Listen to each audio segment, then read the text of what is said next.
नमस्कार दोस्तों, एक गांव में श्योदल नाम का आदमी रहा करता था। उसके पास एक घोड़ा और एक बकरा था। दोनों साथ उठते बैठते, साथ भोजन करते तथा साथ में जड़ी दोनों में गहरी दोस्ती थी। एक दिन घोड़ा बीमार हो गया। श्योदल गांव में गया और डॉक्टर को बुला लाया। डॉक्टर ने घोड़े को देखा और श्योदल को दवाई देते हुए बोला, 3 दिन तक यह दवाई शाम सुबह घोड़े को खिलाना। इसके बाद भी यह ठीक नहीं हुआ तो इसकी जान लेनी होगी, क्योंकि ये फैलने वाली बीमारी है, इसलिए दूसरे जानवरों में भी फैल सकती है। डॉक्टर की बात बकरे ने सुन ली। उसके जाने के बाद वह घोड़े के पास गया और बोला, दोस्त उठ जाओ, नहीं तो 3 दिन बाद ये लोग तुम्हें मार डालेंगे। घोड़ा नहीं उठा। 3 दिन तक उसकी दवाई चलती रही। बकरा रोज उसके पास आकर उसका हौसला बढ़ाता रहा, लेकिन 3 दिन गुजर जाने के बाद भी घोड़ा नहीं उठा। आखिर 3 दिन बाद डॉक्टर और श्योदल ने घोड़े को जहर देकर मारने का फैसला कर लिया और जहर लेने बाजार चले गए। उनके बाजार जाने के बाद बकरा घोड़े के पास आया और बोला, दोस्त ये आखिरी मौका है, नहीं उठे तो मौत तय है। वे लोग तुम्हें जहर देकर मार डालेंगे। घोड़ा उठने की कोशिश करने लगा और किसी प्रकार उठकर खड़ा हो गया। खड़े होकर वह चलने लगा। उसके कुछ देर बाद दौड़ने लगा। डॉक्टर और आदमी जब बाजार से लौटे तो घोड़े को दौड़ता हुआ पाया। डॉक्टर ने आदमी से कहा, अब ये ठीक हो चुका है। उन्होंने घोड़े को मारने का विचार छोड़ दिया। आदमी बड़ा खुश था। वह अपनी पत्नी को बुलाकर बोला, अपना घोड़ा ठीक हो गया है। इस खुशी में आज हमारे यहाँ बकरा कटेगा। मटन बनाने की तैयारी शुरू करो। यह सब बात घोड़े ने सुन ली और घोड़ा फिर से बीमार हो गया, क्योंकि घोड़ा यह जानता था कि बकरे ने मेरी जान बचाकर सच्ची मित्रता निभाई है, तो मेरा भी फर्ज बनता है कि दोस्त की जान बचाई जाए। अगर मैं ऐसा नहीं कर पाया तो लानत है मुझ पर। घोड़ा इसी उधेड़ बुन में लगा रहा। कुछ देर बाद बकरा घोड़े के पास आया और बोला, क्या हुआ दोस्त, तुम दोबारा बीमार हो गए?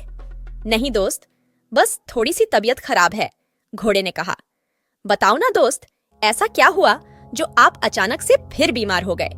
घोड़ा बकरे को बताना नहीं चाहता था कि अगर मैं ठीक हो गया तो श्योदल के घर खुशी में बकरे का मीट बनेगा। काफी देर तक घोड़े की मान मुन्नवल करने और बकरे के द्वारा दोस्ती की कसम दिलाने पर घोड़े ने सारी बात बकरे को बताया और कहा कि आपने सच्ची दोस्ती का फर्ज निभाया है, अब मेरी बारी है। कुछ देर चुप रहने के बाद बकरे ने कहा, दोस्त अगर तुम ठीक हो गए तो मालिक मुझे मार देगा और ठीक नहीं हुए तो तुम्हें मार देगा। एक का मरना तो तय है। अच्छा दोस्त, एक बात बताओ, आप ठहरे एक इज्जतदार और मूल्यवान प्राणी, क्योंकि कभी किसी से सुना है कि किसी ने घोड़े की बलि दी हो या फिर उत्सव या त्योहार में खुशी के मौके पर घोड़े को मारकर खाया हो? घोड़े ने कहा, नहीं दोस्त, ऐसा तो ना सुना और ना ही देखा है। दोस्त रही बात, मेरी ये तो जरूर सुना होगा कि बकरे को लोग क्यों पालते हैं? घोड़े ने पूछा, क्यों पालते हैं? बकरा बोला, इसलिए पालते हैं कि या तो बकरे की बलि देनी हो या फिर खुशी के मौके पर मारकर खाने के लिए पाला जाता है। यही कारण है कि बकरा एक तुच्छ और मूल्यहीन प्राणी होता है। इसलिए मैं कह रहा हूँ कि मालिक आज नहीं तो कल मुझे किसी न किसी बहाने से मार ही देगा। तो क्यों ना आज ही मुझे मार दिया जाए। आज मरने से इतिहास याद रखेगा कि बकरे ने दोस्ती में जान दे दी। यह सुनकर घोड़ा बोला, दोस्त इतिहास मेरे पर हंसेगा और कहेगा कि घोड़ा होकर अपने दोस्त बकरे की जान नहीं बचा सका। आपके प्राण मेरे लिए बहुत कीमती हैं। ऐसा मैं हरगिज नहीं होने दूंगा, चाहे मुझे कुछ भी करना पड़े। दोनों मित्रों की आंखों में आंसू आ गए।